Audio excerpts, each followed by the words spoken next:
Good evening, everyone. Thank you for joining our webinar tonight. My name is Denis Savelyev. I am an administrator of the Arthur Jeffrey Center for the Study of Islam.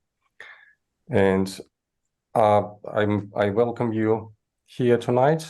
And I just want to mention a few things first. So Mark will be talking tonight, and you will have an opportunity to ask him questions after. So there is a chat option and Q&A option that you will see on your screens in the icons below. So if you want Mark to answer some of your questions, please put your questions in the Q&A. So Mark will not be monitoring chat. But if you have any other questions about AJC, you can put it in the chat as well. So myself and also Ash White, who our comms team manager, we will be chatting to you in the chat and answering questions when we can. And Mark will be monitoring the Q&A session later on. So Mark will also be interviewing Elizabeth Kendal later on during the webinar, and he will introduce you in more details. Mark Durie, I will just introduce you first here. Mark Durie is a senior research fellow here at Arthur Jeffrey Center for the Study of Islam. Mark Durie holds a PhD in linguistics, and he has a PhD in Quranic studies. He teaches a number of subjects related to Islam and pastoral theology as MST. He's an author of multiple articles and books that were translated into numerous languages, and he writes on a wide range of topics on mission to Muslims, on discipleship, on Islamic origins, human rights, religion, freedom, and deliverance ministry. And without further ado, I will pass the microphone to Mark. Thank you, Mark, and please take us away. Thank you, Denis. Well, it's good to be with you this evening. And later we'll be joined by Elizabeth Kendal, who's a fellow here at the Arthur Jeffrey Center. Well, these days the world's eyes are on Israel and Gaza, understandably so. Firstly, the October the 7th massacres, and now the battles and destruction in Gaza as Israel is pursuing Hamas. There are different kinds of trauma that are affecting us. One is the trauma of the victims of the massacres. Then there's the trauma of the people of Gaza now living in a war zone. And there's also the trauma of rising anti-Semitism all across the West, including in Australia. It's a lot to process, and people are being divided. What do we make of it all? In this webinar, given all that, I'd like to shift our attention, actually, away from this particular conflict, although we'll come to it a few times, but towards an understanding of the situation faced by Christians across the Middle East. Christian communities in the Middle East might not be front-page news, but the reality is that the war in the Middle East almost always means greater vulnerability for Christians. It's actually an old pattern. Whenever war breaks out in the Middle East, for whatever reason, after this, the situation of already vulnerable Christians gets worse. So I had a friend in Nigeria, and he remarked that when war breaks out in the Middle East, killings go up in northern Nigeria. There are two issues here. One is that when a conflict breaks out in one place, it can inspire radicals to take to violence and issue threats against non-Muslims in other places. It's as if acts of jihad in one place raise the temperature of the would-be jihadis elsewhere. It makes people bold.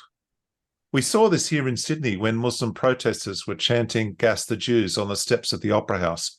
And this was even before the Israeli response had started. This was a very deliberate act of intimidation inspired by the massacres of October the 7th.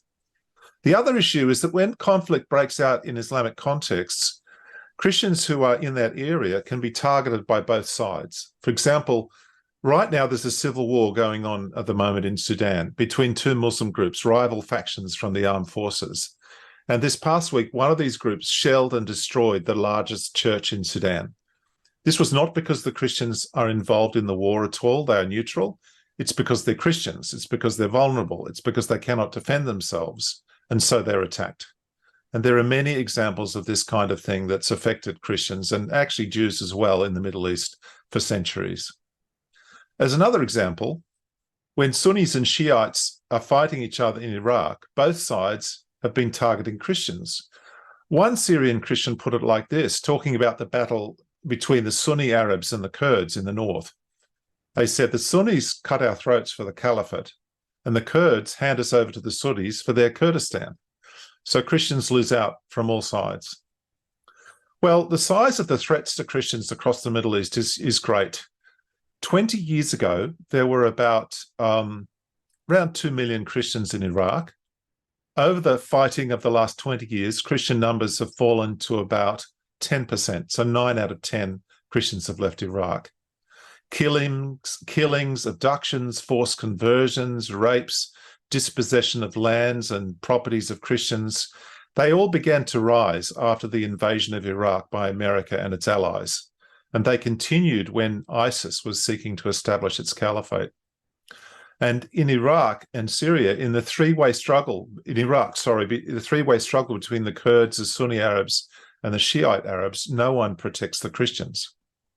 So at this time, when all eyes are on Israel and Hamas, it's good to be paying attention to what's happening and what could be happening to Christian populations across the Middle East. I'd like to put this in an historical frame. I've just got a slide I'd like to share, put on the screen. What you see here is a map of the Middle East 1,500 years ago. The Middle East was Christian, and the Mediterranean was a Christian lake, you could say. Christianity stretched from the present-day Spain and Morocco in the west to Turkey, what is now Turkey, Syria, and Egypt in the east. There were 5 centers of Christianity known as the Pentarchy. These were Rome, Constantinople, Antioch, Jerusalem, and Alexandria. Now, in the 7th century, Islam rapidly conquered the 3 easternmost of these centers, Alexandria, Jerusalem, and Antioch. And then in 1453, Constantinople was conquered as well. And today, of those 5 major centers, only Rome remains unconquered. The conquered minorities, who were known as dhimmis, were subject after the conquests to a system known as the dhimma, in which conquered peoples, mainly Jews and Christians, were required to pay tribute, actually technically reparations, in perpetuity, and be subjected to many humiliating and limiting conditions, backed by the threat of genocide. This was grounded in the teachings of the Qur'an. And under this system, the dhimma system, there were many abuses, periodic attacks, and at times even massacres. And the burden of the annual taxation payments, which was a responsibility of all adult males, was very great. Many Christians converted to Islam to escape these threats. Now, the description I've just given is actually controversial. There is a tradition in Western scholarship which claims that there was a golden age in the past in which there was a wonderful multi-faith coexistence under Islamic rule, the so-called golden age of Islam. An example of this literature is the book Ornament of the World, How Muslims, Jews, and Christians Created a Culture of Tolerance in Medieval Spain. If you want a contrary view, I can recommend the book called The Myth of the Andalusian Paradise. I explained the reasons for this mythology, this kind of amazing, glorious history, in my book, The Third Choice. And another significant book on this topic is The Decline of Eastern Christianity under Islam, which you can see the cover there by Bati, or an Egyptian Jewish background person. Over the centuries, this system of imperial occupation and then Arab Muslim colonizing gradually transitioned into permanent majority Arab Muslim populations that were set over Christian and Jewish minorities. Christian communities declined everywhere, becoming minorities in their own ancestral lands. And in this way, Islamic imperial occupation turned minority Arab Muslim conquerors into Muslim majorities and conquered Christian majorities into minorities. In some regions, Christianity disappeared altogether. For example, Afghanistan, Yemen, and Northwest Africa. It's interesting that in some of these regions, communities of Jews, even though very small, were more resilient. The Dhimma system and its unequal treatment of Christians began to be challenged significantly by the European powers during the 19th century. From the 16th century, Europe was on the rise and the Muslim world was in decline, and it began to really hit home in the 19th century. The Ottoman Empire, which ruled most of the Middle East, came under increasing pressure from the European powers who were helping the Ottomans in their long battles against the Russians. They were coming under pressure to grant equal rights to non-Muslim citizens, to make them citizens, in fact. So the Ottomans introduced a series of reforms in the mid-19th century. At that time, the European powers, as I said, were helping the Ottomans against the Russians, and the Crimea War was an example. However, these reforms, intended to bring more freedom to Christians, actually triggered a series of massacres of Christians by Muslims who considered that the ending of the Dhimma system had removed Christians' right to safety. There was a very famous massacre of Christians in Damascus in 1860 that was closely observed by Europeans in the city. Later, in the 2 decades leading up to World War II, hundreds of thousands of Armenians were massacred, together with many Assyrians and Greeks, and more than 1 million Armenians were killed during World War I. So 2 decades leading up to World War I, and then throughout World War I. So the result was that Turkey was cleansed of Christians, almost completely, not completely, but almost, and became the 99% Muslim state it is today, instead of being a multi-faith state. The Turks may have lost World War I, but not before they'd cleansed what became Turkey of Armenian, Greek, and Assyrian Christians. Now, all the Christian communities across the Middle East were traumatized at this time through these decades. They were aware of what was happening to the ancient Christian communities across the Middle East. After World War I, the Ottoman Empire was carved up by the European powers and new countries were created, which included Syria, Jordan, and Iraq. After World War II, the United Nations declared their plan to partition the Mandate of Palestine into Jewish and an Arab sections. This was over the objections of the Palestinian Arabs. When Palestinian Jews declared the creation of Israel in 1948, the fledgling state had immediately to fight for its survival, at first in a civil war with Palestinian Arabs, and then to fend off attacks by the surrounding nations, in particular Egypt, Jordan, and Syria. Now, Israel survived that 1948 war and gained more land than the UN partition plan had given them. They'd been happy enough with the plan, but since they were forced into war, they extended their region that they had.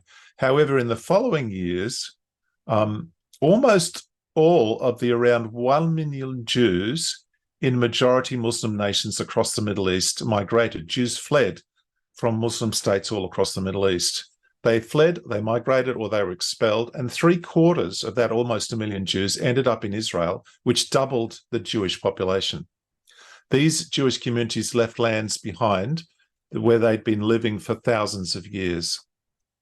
During the 20th century, it's hardly surprising, given the kind of background I've described, that there's been a continuing exodus of Christians from the Middle East. The Christian population of Jordan went from 20% to 2% over 100 years. In Lebanon, Christians have gone from a majority to a minority. In Iraq, Christians had been protected by Saddam Hussein, but over the 20 years since the year 2000, they've gone from around 10% of the population to around 1%. In quite a number of Middle Eastern countries, it's endgame stage for Christians. It's important to grasp always to understand that these departing Christians, like the departing Jews, are the remnants of the original populations of the Middle East, predating Arab conquests, occupation, and Arabization. How to account for Christian decline across the Middle East? Well, some of it is economic migration, young people wanting a better future, and often Christians are better educated and have more economic opportunities, so it's easier for them to migrate.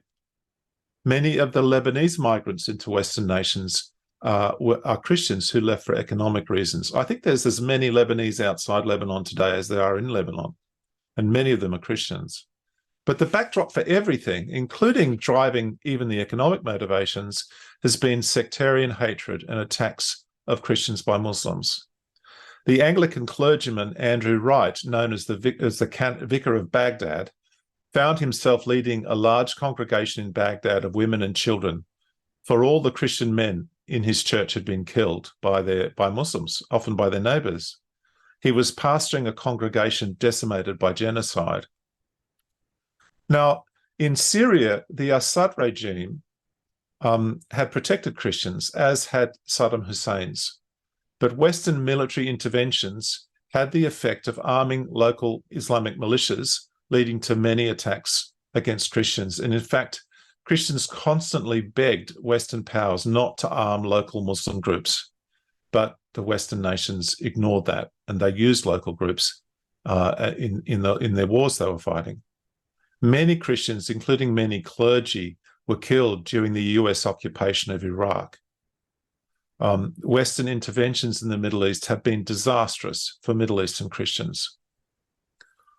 The organisation Open Doors has developed a watch list of countries where Christians are persecuted. I studied this. They have a list of 50 of the worst countries. And I developed what I call the 80-80 rule. 80% of the worst countries in the world for persecuting Christians are Islamic.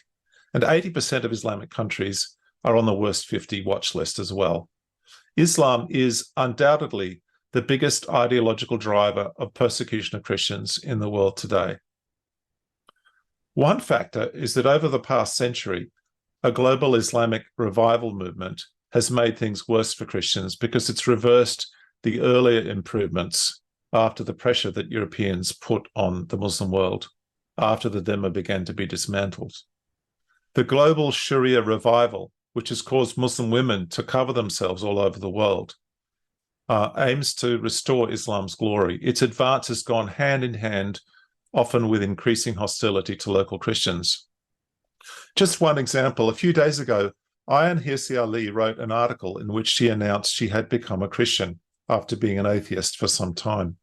She reported that when she was younger, she was a member of a radical Muslim youth organization founded by the Muslim Brotherhood, and she was taught then by the youth leaders that she was not to make friends with unbelievers, including Christians. She was taught that if they refused to convert to Islam, she had to hate and curse them. That is the effect of the Islamic revival. This global Islamic revival has brought growing hostility to Christians, who are often perceived as legitimate targets by radical groups. They're easily accused of disloyalty and siding with the Western powers. The legacy of the Dhimma system endures throughout the Muslim world today, making Christians vulnerable to accusations of disloyalty. In effect, Christian communities are required to partner with Islamist agendas sometimes to ensure their survival, while being told that they are aliens and don't actually belong in their own ancestral homelands. It's an interesting example from last week. There was a declaration by Christians in Gaza that they would not be moving south out of the battle zone. They were going to stay in the midst of the Israel-Hamas war. These Gaza Christians, who are but a small remnant, had even suffered casualties during an Israeli bombing attack which had damaged their church. But they preferred, they said, to stay in the conflict zone. Of course, this is exactly what Hamas wants. Christians living in all the Palestinian territories face many threats and restrictions from Islam and their Muslim neighbours. When Hamas took over Gaza in 2007, the church bells of Gaza fell silent. This was a demand of Hamas to restore medieval features of the Dhimma system. Back in 2007, 4 months after Hamas took control of Gaza, a local Christian, Rami Kharar Ayad, was tortured and killed by Muslim radicals. He'd been the manager of the only Christian bookshop in Gaza. His shop had been bombed several times, and he'd received multiple death threats. Hamas denied responsibility, but the perpetrators were never found or prosecuted. In any case, the Christian community got the message. 5 years later, in 2012, a public protest was organised by Gaza Christians, a very brave move. against the forcible conversion of a young family who could no longer be contacted by their families. The mother of one of the alleged converts said, "If things remain like this, there will be no Christians left in Gaza." Christian communities, like the Gazan Christians, are often trapped between the reality of Islamic oppression and its threat of lethal violence and a demand for loyalty to the Arabic Islamic cause. If Hamas was successful in freeing Palestine from the river to the sea, that is, from the Jordan to the Mediterranean, and Israel was destroyed, Palestine would not be free at all, because Hamas's theology and ethics are just like that of ISIS. It would be the freedom of ISIS that they are offering. Hamas leaders have repeatedly announced that their intention is to reintroduce the full medieval dhimma system, including tribute payments by Jews and Christians. If Hamas ruled from the river to the sea, Palestinian Christians would be caught in a cruel and destructive vice. For now, it does serve Hamas's political purposes to cut Christians some slack. But in the long term, a victory for Hamas would be even more of a disaster for Palestinian Christians than they suffer at present. ISIS has given them a taste of what this could look like, and the attacks of October the 7th on the Jews have also showed the Christians what it could look like for them. There's an Arabic proverb which says that Saturday comes before Sunday. First, the Muslims will deal with the Jews and then with the Christians. It's a very well-known proverb. Christians in the West Bank suffer similar pressure to the Gazan Christians. In the long run, the jihad is actually just as much a threat to them as it proved to be for Christians in Iraq and Syria. But for the time being, many Christians find they have to seek to protect themselves through solidarity with the Arabist Islamist cause. This vulnerability shapes the psychology of Palestinian Christians who advocate against Israel. On October the 9th, last month, a Palestinian Christian statement deplored what they called the heinous, I think that might be November the 9th, actually, the heinous massacre of Al-Ali Anglican Baptist Hospital. Just recently, they posted this. In fact, independent observers have concluded this was caused by an Islamic Jihad missile that was launched from right next to the hospital but misfired. This Christian statement doesn't deplore Hamas's use of civilians and hospitals as human shields. The one thing that the Palestinian Christian protest voices are not allowed to do is criticize the jihad. They remain faithful to the requirement of the dhimma that captive peoples must serve the Islamic cause loyally. Now, some Muslims have objected to this state of affairs. The Muslim writer Abdel Nasser al-Najjar said he lamented confiscation of Christian lands by Muslims in the West Bank. He said, Christians are silent so as not to attract attention, for if they try to retrieve the property taken from them, they can be subject to death threats. Some Palestinian Christians have anonymously expressed their distrust for their own Christian leaders. One man said, our leaders are liars. They tell the newspapers that everything is okay with us, but when Christians go to the market, we're afraid to wear crosses. Another Palestinian anonymously said, we are afraid that the Muslims have knives and guns and can do whatever they want. They can kill you simply for speaking bad things about them. Another recent Palestinian statement, the Kairos document, calls on Israel to end the occupation. And then they say that they want to see that the Jews will see a new world in which there is no fear, no threat, but security, justice, and peace. I believe they're referring to United Palestine, a one-state solution in which everyone is supposed to live in harmony but would be ruled, one expects, by Hamas or some other group similar to it. This is the world of peace and no fear and justice that they're looking for. The same Christian statement implies that acts of terror by Palestinians against civilians are legal resistance aimed at ending the occupation. A parallel pattern of denial can also be observed amongst Christians in Egypt. Copts are regularly attacked and killed in heinous incidents of religious hatred, and afterwards Coptic church leaders join together to announce that Islam is not to blame, it's not a religious issue. One Egyptian Muslim commentator, Ahmad al-Aswani, lamented what he called the beard kissing of Muslim and Christian leaders after deadly attacks on Copts by Muslims. He said, "What's happening is an attempt to terrorize Egypt's Copts and to force them either to emigrate from the homeland once and for all, or to convert to Islam to protect themselves and their families from harm, and to protect their property for confiscation, which is mentioned by many Islamic publications." He said, "It makes my heart bleed to see this farce endlessly repeated." Now, these dynamics place Western Christians in a very difficult position. What are we to make of the testimony of a threatened and vulnerable people, our brothers and sisters in Christ, who live as hostages to Islam? The announcement of Gazan Christians that they would stay in the north of Gaza, in essence to act as Hamas's human shields, is a tragic example of the Christian community's captivity, which serves Hamas's interests. One particular difficulty is that Western secular elites see Christians negatively as colonizers and occupiers of the lands of others. So people in the West overlook and ignore the sufferings of Christians. Christians are also discriminated at the same time on the ground in refugee camps and throughout the whole refugee process.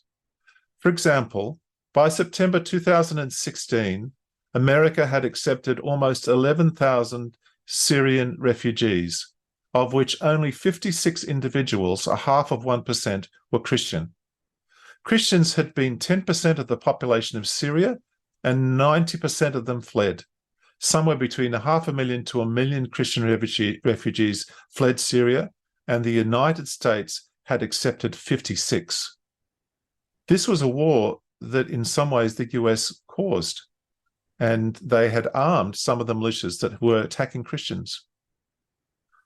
One key issue for Christians in refugee camps is that they often have to flee the refugee camps because they're not safe there. Another is that UN staff processing refugees are often Muslims who favor Muslim refugees. Now, one of the reasons I wanted to present this webinar is that I'm very concerned for Christians across the Middle East at this time, because when there is violence and jihad in one place, others can be incited to attack Christians even far away. And Western Christians are so unaware of the plight of their own family in Christ across the Middle East. I'd like to welcome Elizabeth Kendal. She is one of my absolute heroes. For decades, Elizabeth has been one of the world's leading experts and advocates for persecuted and threatened Christians everywhere. Her writings are just incredible. Her book, After Saturday Comes Sunday, is a remarkable account of, After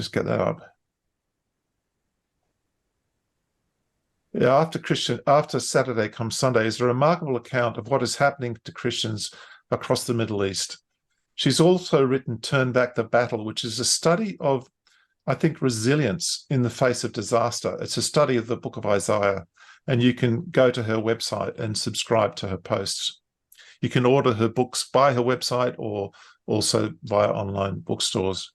Well, Elizabeth, it's great to have you. Let me just stop that sharing. It's great to have you here. I'm thrilled to have you with us.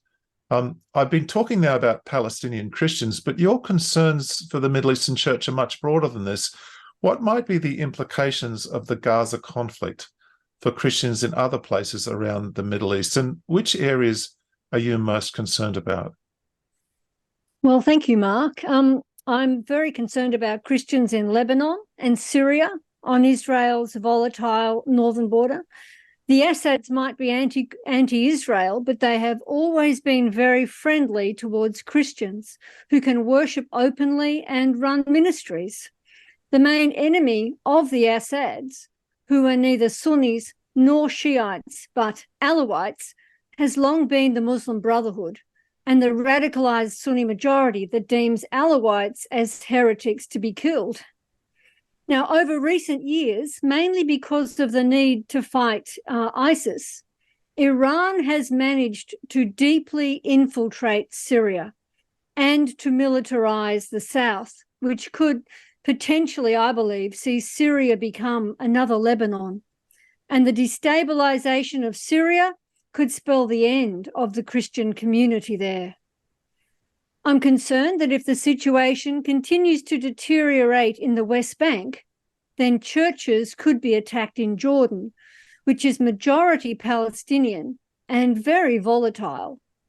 After all, the Qur'an does say in Surah 5:51 that Jews and Christians are allies of each other. And as such, Christians could become very convenient scapegoats, regardless of their stated position on the conflict. I'm also concerned that churches could be attacked in Egypt. In February 2017, a group calling itself the Islamic State of Egypt released a video entitled "Kill All Kufa," or infidels. And this called for Egyptian Muslims to rise up in jihad against the worshippers of the cross.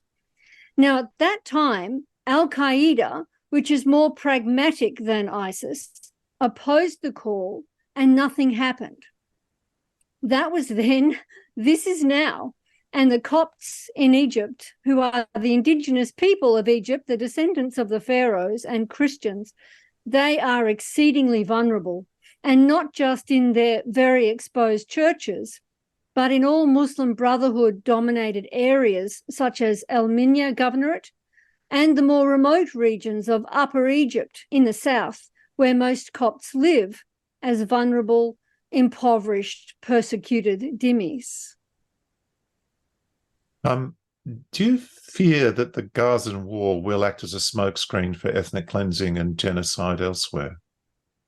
Yes, in fact, I think that this is the greatest threat. And there are two examples that are really on my mind at the moment. The first one is that of Armenia and Transcaucasia, or the South Caucasus.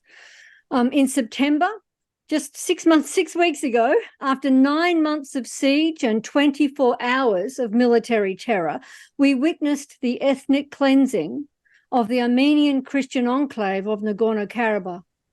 The ceasefire agreement that was signed on the 20th of November required the Nagorno-Karabakh's Armenian Christians demilitarize and be integrated into Turkic Muslim Azerbaijan.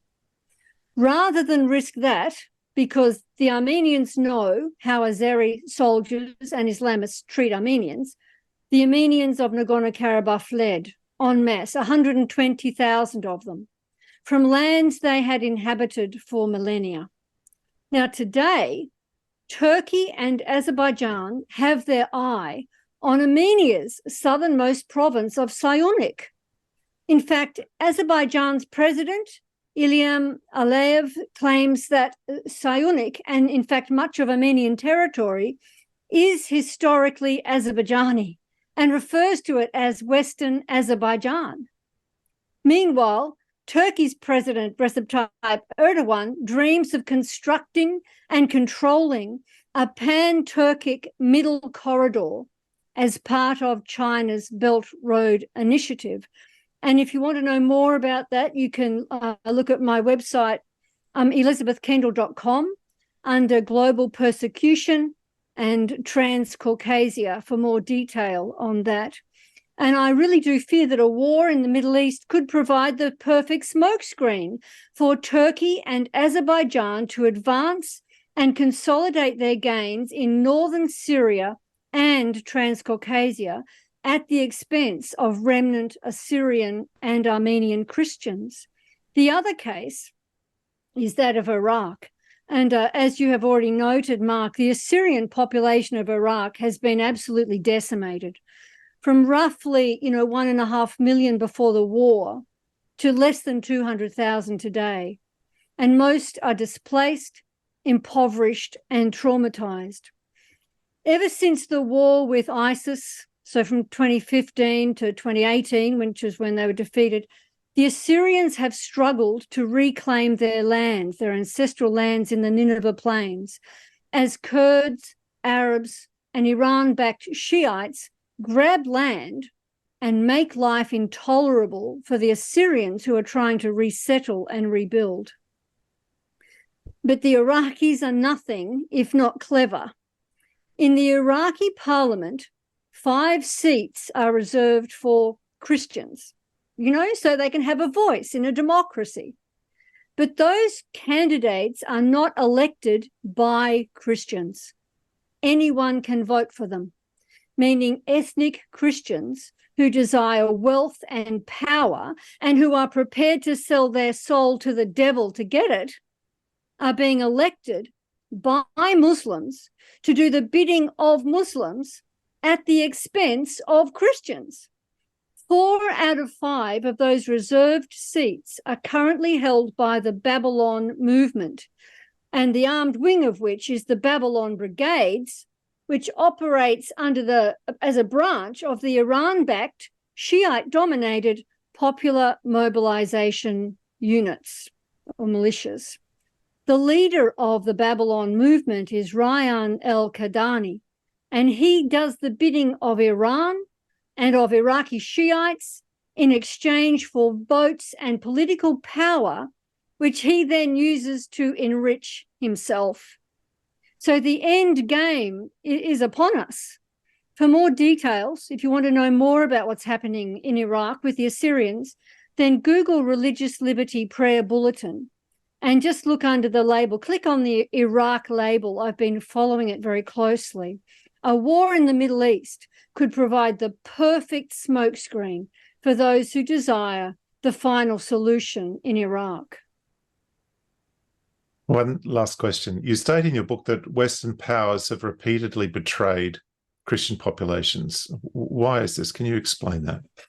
Well, the answer is always the same. It's economics and geopolitics. In other words, money and power.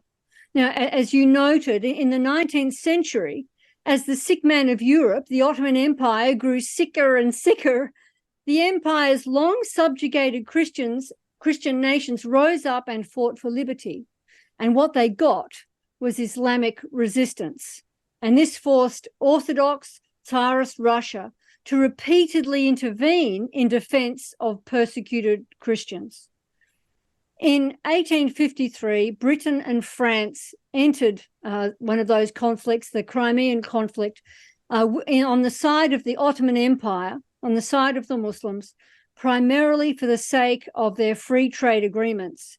They did not want to see the Ottoman Empire break apart. After defeating the Russians, they imposed the Tanzimat reforms in the hope of putting an end to dimitude, persecution, and therefore Russian interventions. But as it turned out, the Turks would rather kill Christians than be equal to them. And so the second half of the 19th century was just bathed in Christian blood, and some 2 million Christians were killed. And this is before the Armenian genocide. They were sacrificed essentially to preserve free trade agreements with the Ottoman Empire and to prevent any further Russian interventions in the Ottoman Empire. One reason why the Armenians of Nagorno-Karabakh were abandoned just 6 weeks ago is because, having been persuaded to boycott Russian oil and gas, Western Europe needs alternative sources, and it is looking to Azerbaijan.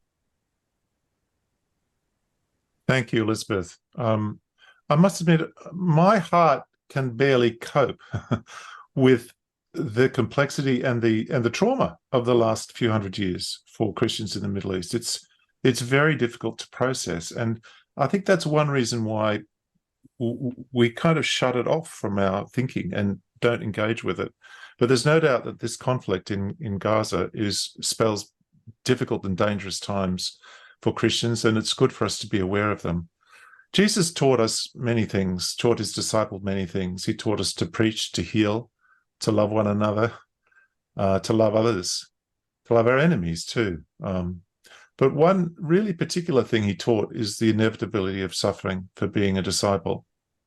There's so much in the New Testament about how to bear suffering and also about having a heart for those who suffer.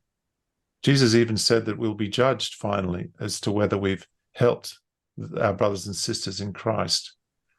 We should never be surprised at the reality of persecution and hatred directed against Christians.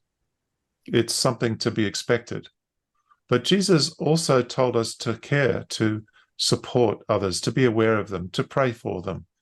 He called us to be people of love and compassion, and that also means telling the truth. And that's why it's been on my heart to share these things with you tonight, difficult things to think about, difficult stories to tell and to ponder. And the purpose of this is not to incite anger or a desire for vengeance or, bad feelings towards people, but actually to stir us up to compassion and to awareness, to realize that past the slogans and the front page images and the messages that we're getting in our media, there is another story that is happening, a story of our own brothers and sisters in Christ, and their voices are often not heard, or if they come forth, they are suppressed and hardly audible in the midst of the clash of battle that's happening. And so we really wanted to encourage people to be aware of the challenges that Christians are facing at this time. I'm going to hand over now to Dennis, who will lead us in this time of question and answer.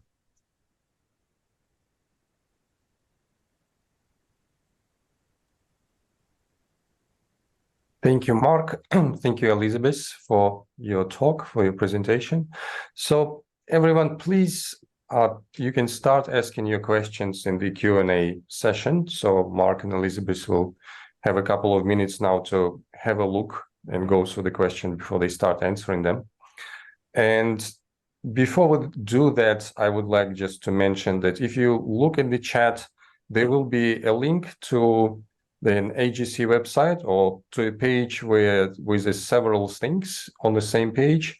You can find out about our upcoming webinars, and currently we have a webinar that's going to be up in March next year with Dr. Bernie Power, and this it will be online and on campus. This seminar will be on using storytelling in reaching out to Muslims.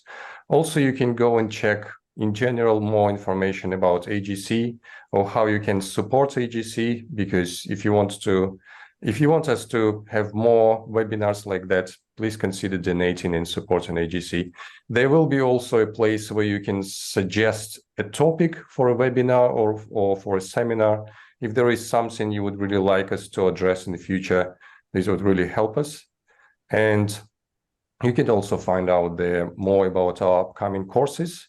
So there are a number of courses that we are teaching during this summer and during the first semester of the next year. So this summer, we have a course on understanding the Hadith.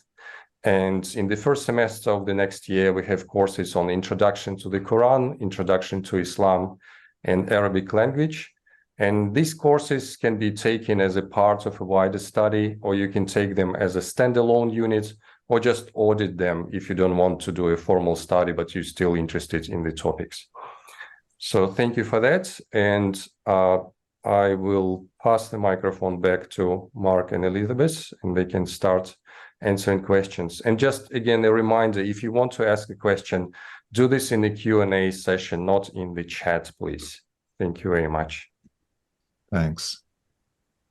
Well, Nell has asked a question. She's questioning my characterization of the situation of Palestinians on the West Bank. She says, have you lived in the West Bank? Have you attended churches? Have you spent time talking with and reading books and documents? I wondered where you're getting your information from, as it's the opposite to what I know, having lived in the West Bank and worked alongside Palestinian Christians for many years. I think there's a dual testimony that comes from Palestinians. I have read Palestinian documents and books and testimonies. And there are, one side, there are two different aspects, two different faces to their experience. And I've presented one aspect. I acknowledge that Palestinians are trapped and Palestinian Christians, and they're in a situation where they do need to support the overall Palestinian cause, which is it's become an Arabist and Islamist cause because of the dominance of those that ideology of Islamism in the Palestinian society. But then they're not free to speak of some of the things that they've been experiencing. So yeah, I think it's actually quite complex. I think there are two different testimonies. One of the commentators writing about the Palestinians said it's a bit like the situation is somewhat like the battered wife syndrome, where someone who is in a threatened situation is sometimes praises and even thanks the person that is abusing them because they are unable to speak in any other way. I understand that some would find this offensive for me to suggest that, but I believe there is a considerable evidence that the Palestinians are trapped in a difficult bind like that. Jim asks, maybe Elizabeth, you might have a comment to make on this. How might we best support our brothers and sisters in Christ in the Middle East at this time?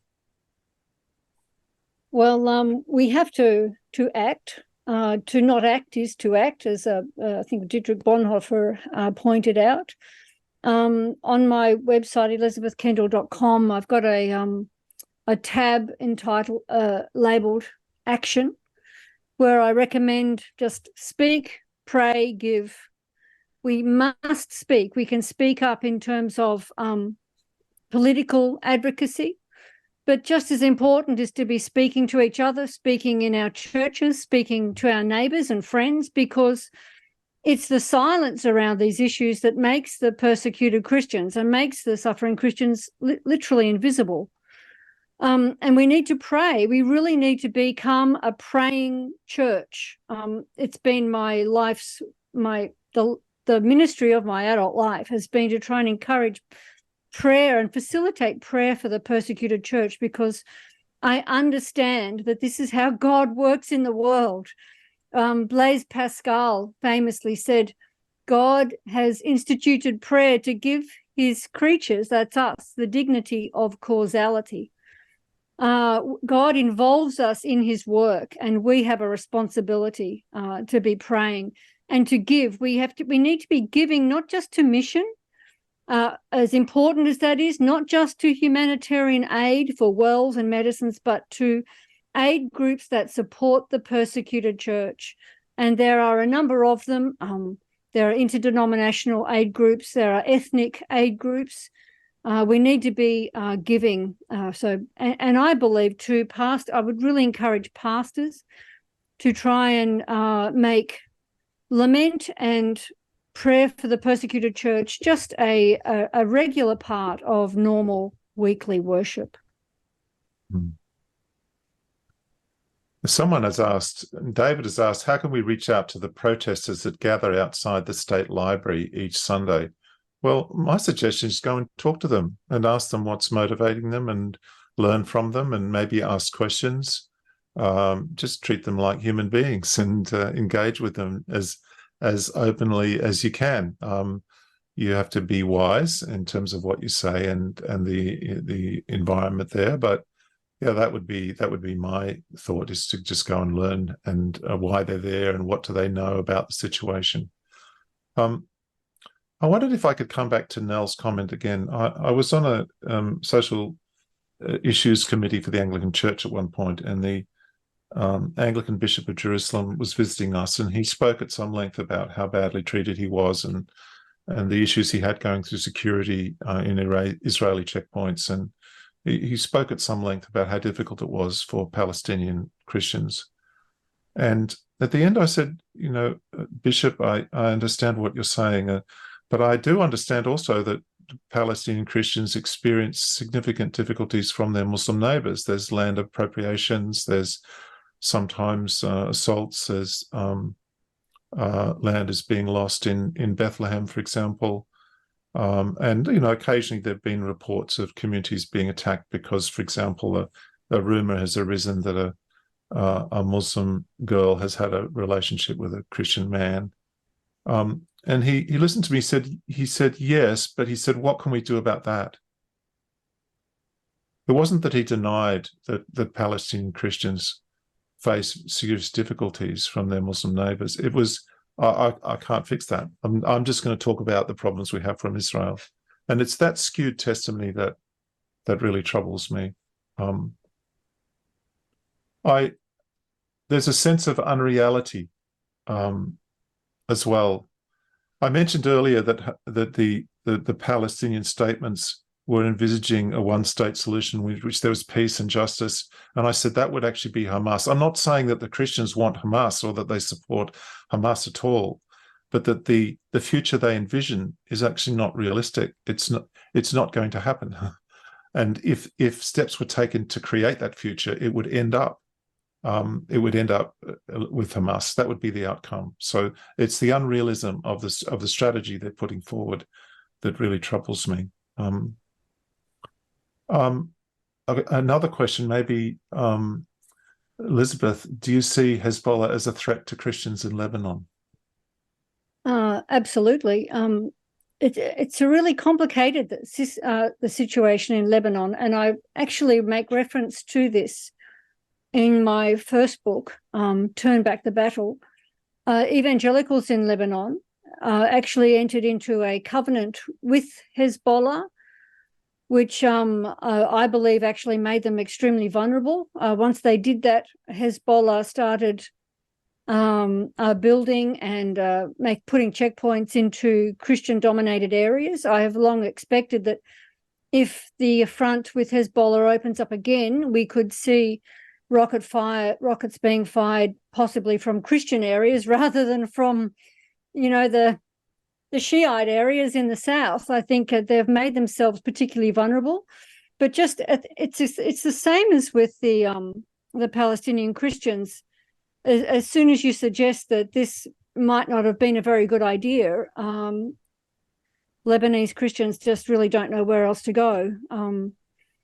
It's a really difficult situation for them, and I think that if war breaks out between Israel and Hezbollah, and I think it could happen, but it's slow. I think Hezbollah's reluctant at the moment. They'll be waiting for a signal from Iran. I think it'll be devastating for Christians. I have absolutely no doubt about that. Thank you, Elizabeth. I think we've answered all the questions that have come up.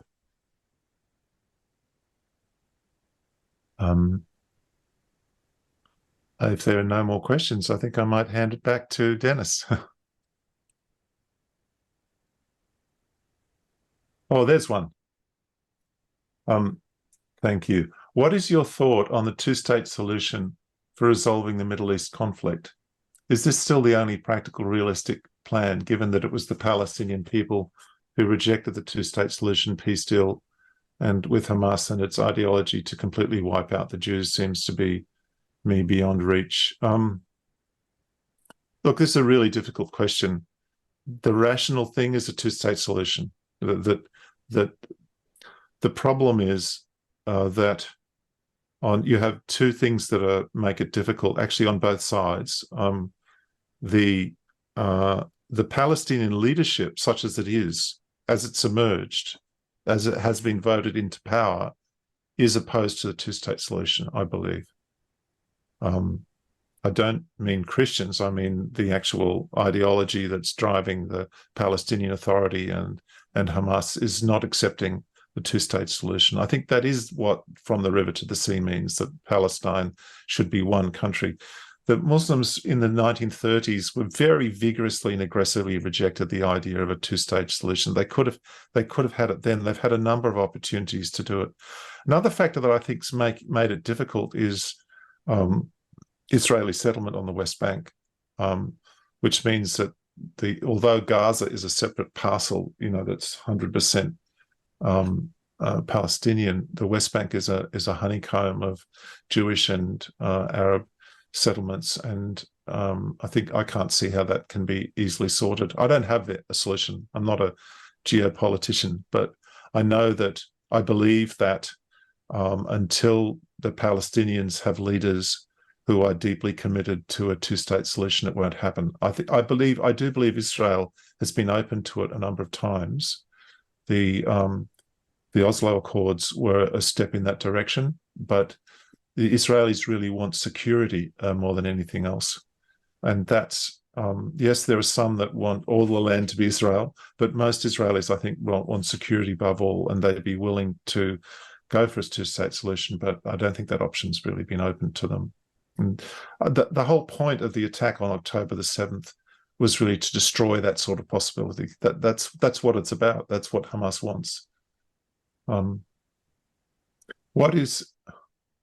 Here's a question from Jim. What is Elizabeth's favourite flute place to piece to play. Do you play the flute, Elizabeth? Yeah, I do. I have a music degree. My goodness, I have a music degree and an A+A on flute. But I mainly play worship music now. And one of my favorite things to just play privately is How Beautiful Are the Feet from the Handel's Messiah. I love playing that as a flute solo. Yeah, thanks, Elizabeth. If Lincoln asks, if the ideology behind Hamas and Hezbollah Islam, does this mean there's no solution to the conflict? Depends which way you look at it. I've done a whole series of blog posts on Hamas, and basically they believe that land that once has been conquered by Islam cannot be surrendered. It must not be surrendered. So the only acceptable solution is the eradication of the Jewish state. They'd accept a minority of Jews, perhaps, but they would not accept a Jewish political dominance. And that is what they are. Their charter makes it clear. They were elected into power in Gaza. They've held on to power without democracy ever since. They're not going to shift on that. So I think Israel's only solution at present is to defeat Hamas, is to force a surrender, basically. But the ideology won't go away. But that's the only hand they've got left, really, is to destroy. I believe they don't have any other option really going forward. And that's pretty grim. It's grim for the Gazans. It's grim for the Israelis as well. But that's what they've been persuaded. And one of the things that's been challenging, I think, and interesting in Israel is that many people who had a more kind of left-wing orientation in Israel, who were supporting a two-state solution, they've been flipped now. They believe that there's no such possibility. And so the effect of the October 7th attack is to unite Israel around a determination to defeat their enemies rather than to come to a truce with them.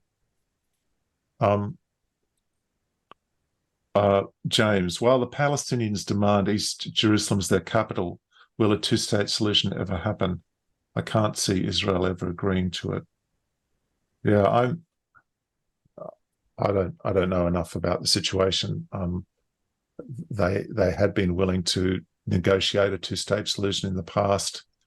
I think many Israelis would be desperate for some kind of peace. They want security. The Oslo Accords brought greatly increased casualties for them. That's why there's two reasons why Israel exists from a Jewish perspective.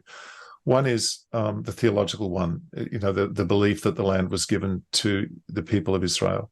The other is a desperate need for security. They want a country where they can defend themselves, where they're not dependent on somebody else for their security. And in order to resolve the conflict, that second motive needs to be dominant and dominant enough that they can find a way that is going to give a stable solution. And I think at present their only option is to defeat Hamas. They can't see any other way forward. What can we as Christians, apart from prayer and monetary support of the hurt, do?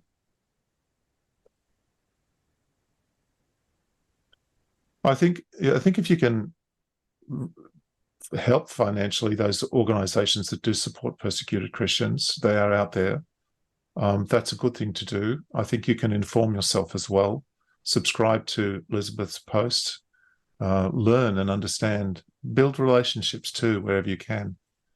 Did you have anything you wanted to suggest about that, Elizabeth? No, I don't think so. I think the financial support for persecuted Christians is absolutely critical. If you think of the Assyrians who were pushed out of the Nineveh plains by ISIS, they left with nothing but the clothes on their backs. It's up to someone then to feed them, to house them, to provide them with clothing. Their need is absolutely phenomenal. And that's before you even start talking about resettling and rebuilding. The only country that really is working hard for persecuted Christians, supporting persecuted Christians, is Hungary. The Hungarian government has a parliamentician parliamentarian whose job it is to care for persecuted Christians, the Minister for Human Capacities, I think they're called, and they have actually brought seriously wounded Christians. A Christian woman who lost half her face in a church bombing in Egypt was brought to Hungary to have surgery. She had many surgeries. Eventually, was taken to Germany for surgery. But the need is just absolutely astronomical. So it's not a small thing to give to these organisations. Don't think that it's a small thing. Bernie Power asks this question. The Palestinian church has been shrinking. It was 10% of the population in 1900. It's now, I think in the 1930s indeed, it's now 1% in Gaza and 2.5% in the West Bank and decreasing, yet it's 8% in the Israeli-controlled areas and growing. Why do you think this is? Well, Israel is the only country in the Middle East where Christians have had security in the recent decades. In fact, they're doing well. Christians do better in education. They get higher scores. They're flourishing in Israel. The reason is they have religious freedom. They're not discriminated. There are discriminations, but they don't inhibit them basically in the community in the way that discrimination affects Christians in Muslim societies. And yeah, it's such a contrast. In fact, in Israel, there are significant numbers, thousands of Messianic believers. These are Jews who've become Christians. And the most vibrant Jewish convert churches are in Israel, in the world today at present. And that's extraordinary when you think about it, because there is no similar, public movement of converts from Islam to Christianity. There are many converts, but they're underground in Islamic countries. They're persecuted. They're threatened. It's very difficult for them. There's nothing comparable in the neighboring states. I think the fact is that Israel is the safest place for a Christian to be in the Middle East at present, and has been for a long time. And that says something for the nature of Israel. It's a great point that the Christian community, Christian population in Israel is actually stable and growing, but it's been declining precipitously everywhere else. And that's the nature. That should be a kind of key to understand the differences between these countries. Another question. There has been considerable talk in the secular media of Christian Zionism being behind the current violence directed towards Gaza. Is there legitimacy to this argument? How should we respond? Christian Zionism has been around for a long time. It predates the creation of Israel. In fact, some people have suggested that the Jews picked up Zionism from Christians, Protestant Christians. In England, it was a very strong movement in the 19th century. Christian Zionists believe that it's God's will that Israel would be restored to the land. And many Christians have that sympathy. I mean, for some it's tied into particular theological frameworks. But yeah, it's a widespread reason why many Americans support Israel. I don't think that the violence in Gaza is being driven by Christian Zionism. The violence in Gaza is being driven by Israel's desire to destroy Hamas. They want to kill all the Hamas soldiers they can. And they are not, I don't believe that the Israel Defense Force is willfully targeting civilians or non-combatants. They are fighting against combatants, and sadly, civilians get killed when there's urban warfare and the civilians are living in an environment where people are fighting each other. This happens in war, and it's terrible. It's horrible. That's why the Israelis asked the Gazans to go south and the civilians to move out of the area. That's why they've created corridors for them to leave. I was really disappointed when Penny Wong said Israel should stop attacking hospitals. I don't think she has actually evidence that that is what Israel is doing. They are attacking Hamas, and sometimes Hamas is in hospitals or under hospitals, and hospitals can be damaged because of that. So it's a kind of very distorted view of what's happening in the war, I think, which it feels like a kind of just a very profound bias in the way people are thinking about the conflict. Yeah.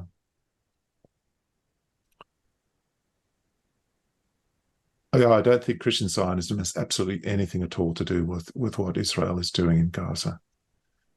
How strong is the support of Gazan Palestinians for the Hamas leadership?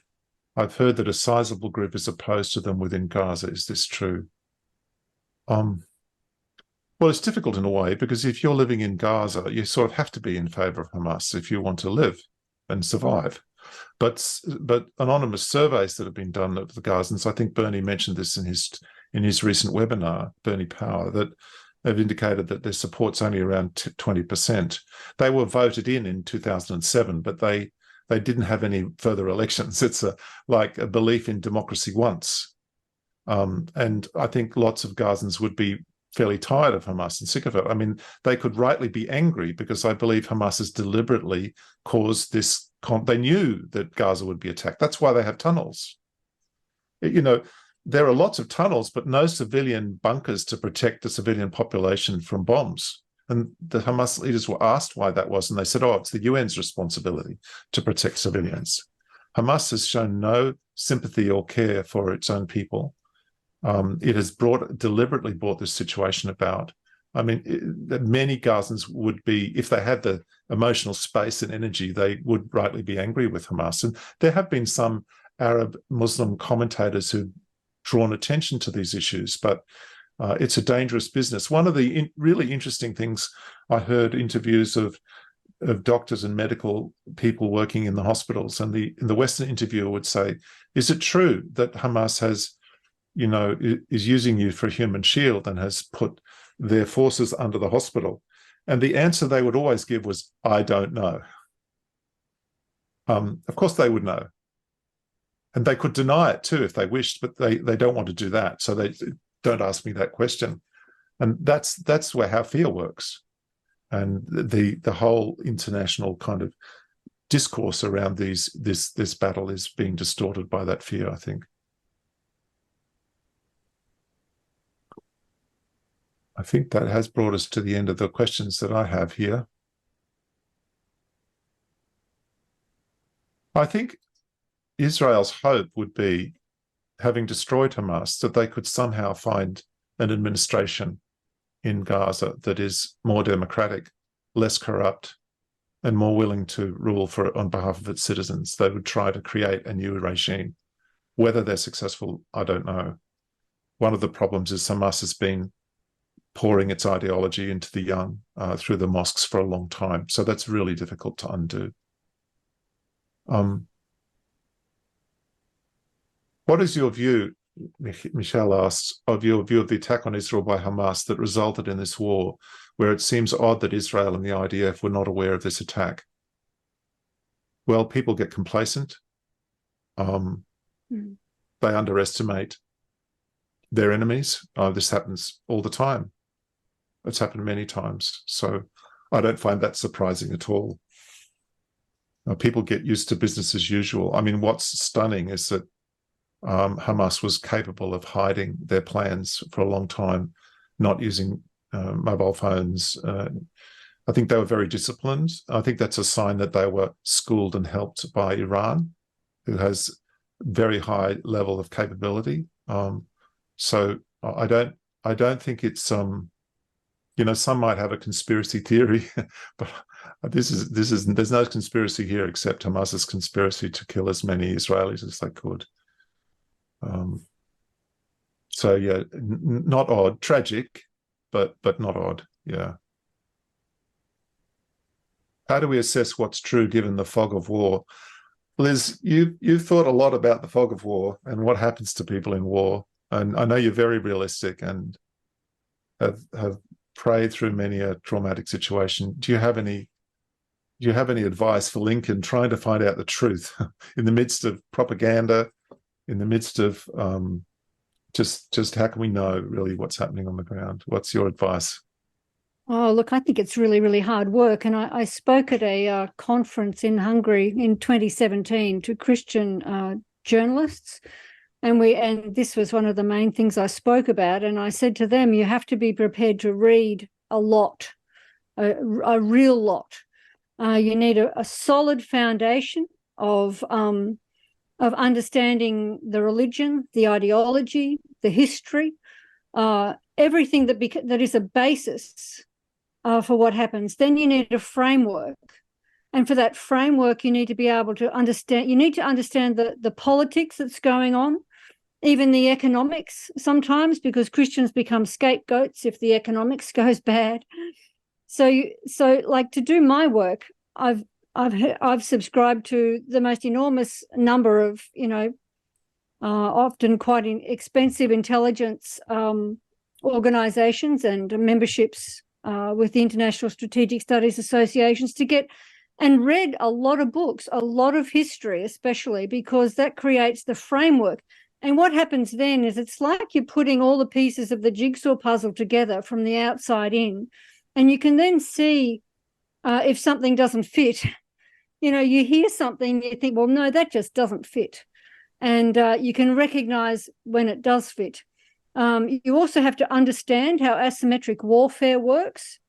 I deal with this in After Saturday Comes Sunday in my chapter on the Syrian conflict, to understand how asymmetric warfare works. When you have a strong power that is militarily strong, is at war with a weak power, that weaker power cannot win militarily, so it has to rely on other means, and it will rely on psychological operations, using human shields, using false flag operations, and dissemination of all sorts of propaganda. So you have to expect that from the outset.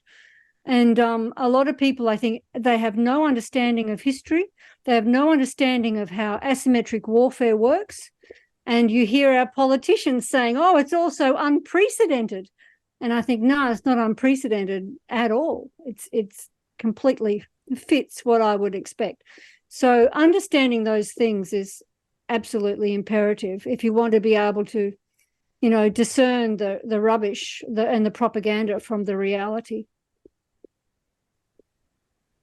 Vicky asks, could this current pro-Palestinian rallies in Australia potentially lead to anti-Christian sentiment or even action in Australia by Muslims or others? I don't think we're on the verge of anti-Christian sentiment at the present time. I think the pro-Palestinian rallies have been engineered, orchestrated, probably by the Muslim Brotherhood. You remember the Danish cartoons which resulted in protests all over the world? Well, months before this was made an issue of, those same cartoons had been published in Arabic in Egypt, and there was not a squeak. Nothing really happened.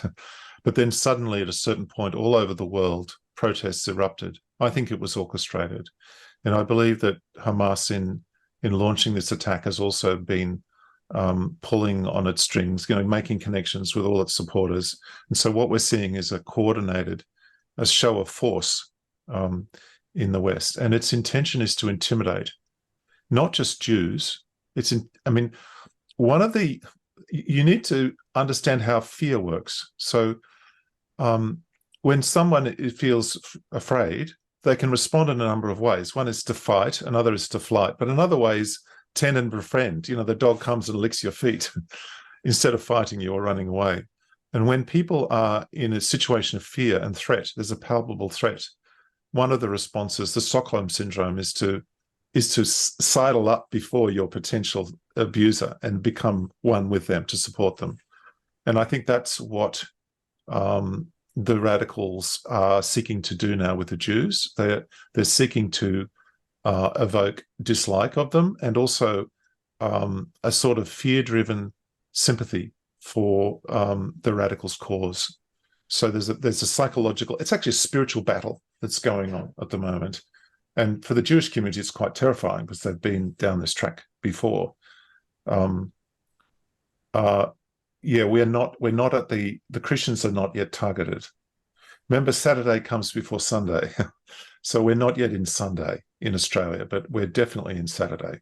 Definitely, these actions are not simply to protest for Palestinians. Let me make a point. It's an important point about this. A couple of 100,000 people, Muslims, have been killed in Yemen in the fighting there. Mm. And in many other places around the Middle East, Muslims have been killing Muslims in very large numbers. Can you tell me how many protests there have been about 200,000 Yemenis killed in their wars? None at all. It's perfectly acceptable in the sense that, I mean, people would grieve it, but it's not something that anyone will protest about. But if Israel fights Hamas in response to a genocidal attack, that's offensive. And the logic behind that is really, it's not the victims that are the real issue, but it's Israel, or it's the Jews, or it's anti-Semitism. It's a very, very distorted sense of compassion, and very perverse. I'd like to move on to the next question and also respond to that.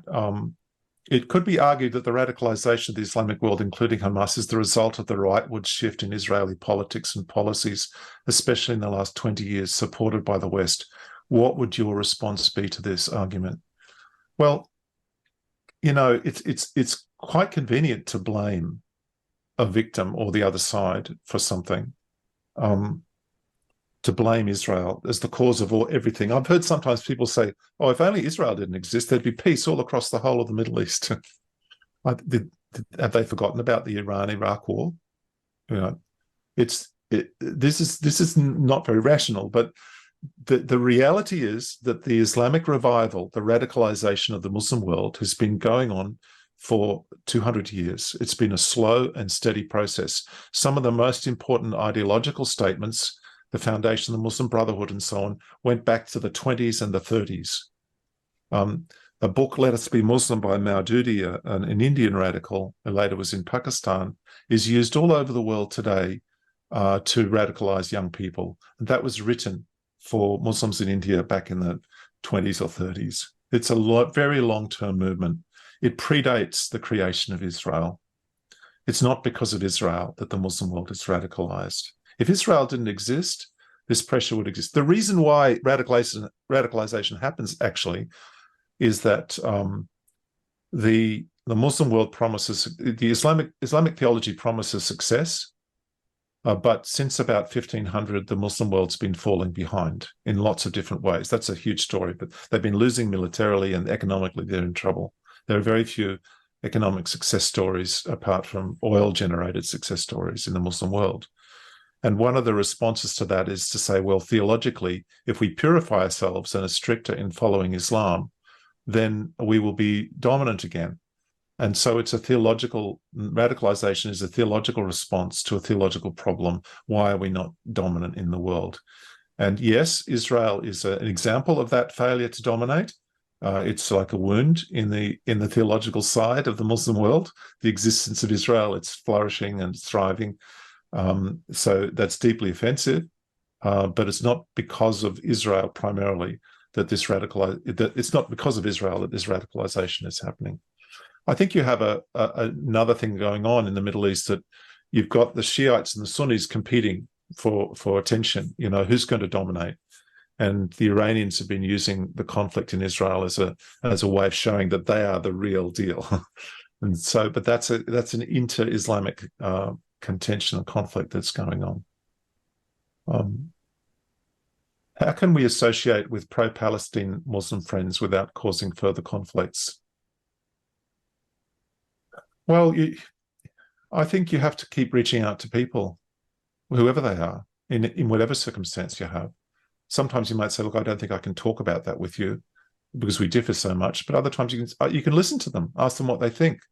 Be careful and thoughtful about what you share, but don't just cut them off. The conversations are important. Ask them questions, just as people have asked me questions when they disagree with me. Ask them questions. Ask them questions about their position and try and understand other people. Don't assume you know how they think or what they believe, but find out. Yeah. Did you have any thoughts about that, Elizabeth? How to associate with in fact, any friend who has a profound difference with you about an important issue? How do you manage that? I think your advice is probably exactly what I would say. You ask questions. You ask questions. You listen, and often people can't justify what they believe. Often people haven't thought right through what they believe, especially today, if they're getting their narrative from, they're just, getting the narrative from the university or from mainstream media. They haven't thought through it, and they often can't answer questions. So asking questions is a really good way to get people to think through things.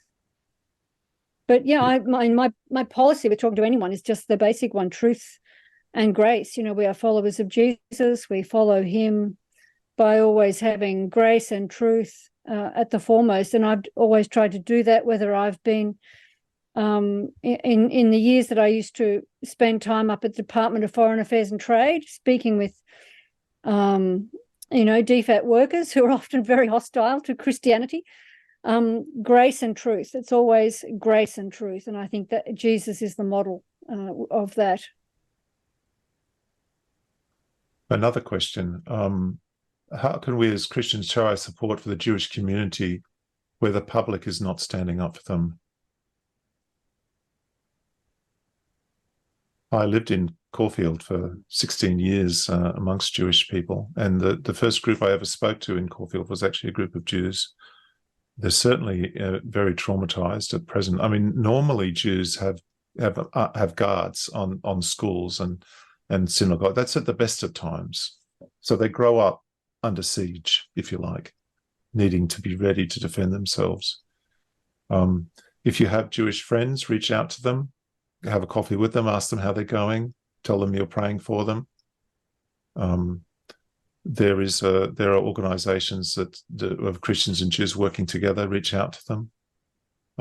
I think you should reach out to your Muslim friends as well. Not an easy time for them either. Connect with them. I want to say also that if you disagree with somebody, being able to reach out to them in love and compassion and care is a demonstration of what Christian faith looks like. I might disagree with you on that, but it doesn't mean you're my enemy. And just that in itself is very powerful and can really be significant. How do you see, Elizabeth, the role of the United States? The United States or the UN? The UN. Oh, sorry, the UN, United Nations. Yeah. Yeah. This is a great question. I would hold the United Nations largely complicit, actually, because when you think of how long it's taken Hamas to build up this infrastructure, how long Hamas has been pouring anti-Semitic genocidal hatred into the minds of children through the mosques, but even more so through their education system and through their media. Middle East Media Research Institute, has footage of Palestinian, television with little Mickey Mouse characters talking to young children, 5-year-olds. What do you want to be when you grow up? Oh, I want to be a shahid, and glorifying the martyrs. And the United Nations has virtually nothing to say about it. And then you've got the United Nations Works and Relief Agency, which has just done absolutely nothing but consolidate the problems. It allows Palestinian Arabs to do something no other refugees in the whole world is allowed to do, and that is pass on their refugee status to their children. So that, if refugees in Australia have children in Australia, their children are Australian citizens. But that's not the case with Palestinians. So they talk about Palestinian refugees today as having, been forced out of Israel in 1948. And I'm thinking to myself, these are 80-year-olds and 85-year-olds, are they? Well, no. And you see, this is one of the reasons why there are no Israeli refugees in Israel, because those who were driven out of the Middle East, all the Jews that were driven out of the Middle East, about 120,000 had to be airlifted out of Iraq in the 1950s. All these Jews were assimilated, and their children were citizens of Israel.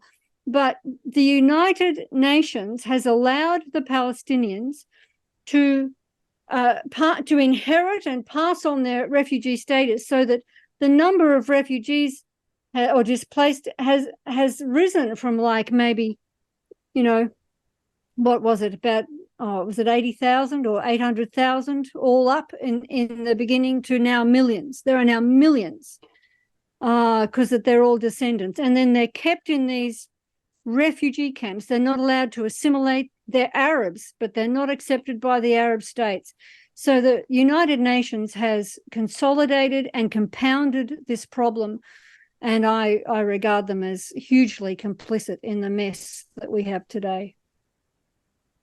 Sometimes I make an analogy. After the Second World War, around 12 million Germans who'd lived in Eastern Europe for many centuries, their ancestors were expelled from Eastern Europe and driven into Germany.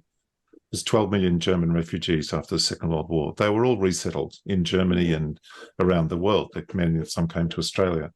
Now, if the Germans had said, we'll put them in permanent refugee camps on the eastern borders of Germany, waiting for the right of return into Czechoslovakia and Poland, what would Europe be like today? What would those countries be like? The decision to hold the Palestinian refugees in permanent refugee camps, which was made by the surrounding nations, was disastrous for peace. I think it's a strategy designed to prevent peace, and it's incredibly destructive. It's unique. There'll be many other, very significant refugee movements of people. Pakistan at the moment is driving a couple of million Afghanis back into Afghanistan. But that there's lots of refugee movements, but this is unique that they've been kept in one place for a long time. Bernie's asked, could I mention the example of Jesus in the face of opposition and violence and how he responded? As it happens, I've made a deep study, I think, of how Jesus responded to rejection of all sorts of different kinds, and I contrasted it with how Muhammad responded to rejection. In many ways, their lives were quite similar, but they responded in very different ways. And Jesus really taught his disciples not to respond with hatred, not to take offense as well, which is quite amazing. Not to feel rejected, not to accept rejection as your identity. When people experience rejection, they can respond with a self-rejection, it's my fault, or they can respond with aggression, or they can respond with self-validation. I'm going to prove that I'm somebody. You're not going to, you're not going to hurt me. And what Jesus taught us is that we don't have to choose those three options of aggression or self-rejection or trying to validate ourselves. We can actually let God look after our reputation, and we can turn to him. Jesus, ultimately, the answer to rejection and to violence was the cross. And on the cross, the power of sin was destroyed. The very root of rejection was overcome and taken away. So I believe actually the cross of Christ is really the fundamental kind of turning point for how Christians can respond to violence, rejection, and hatred. When Jesus said, love your enemies, he's speaking from the cross to us about what that means and what that looks like. It's also really striking that in the epistles, Paul and Peter and John, they all spoke about this, about how Jesus had taught them what it means to love your enemies and what it means not to respond with hatred. One of the amazing things about what Jesus said when he said, love your enemies, is you can disagree with someone without feeling you have to punch them in the face.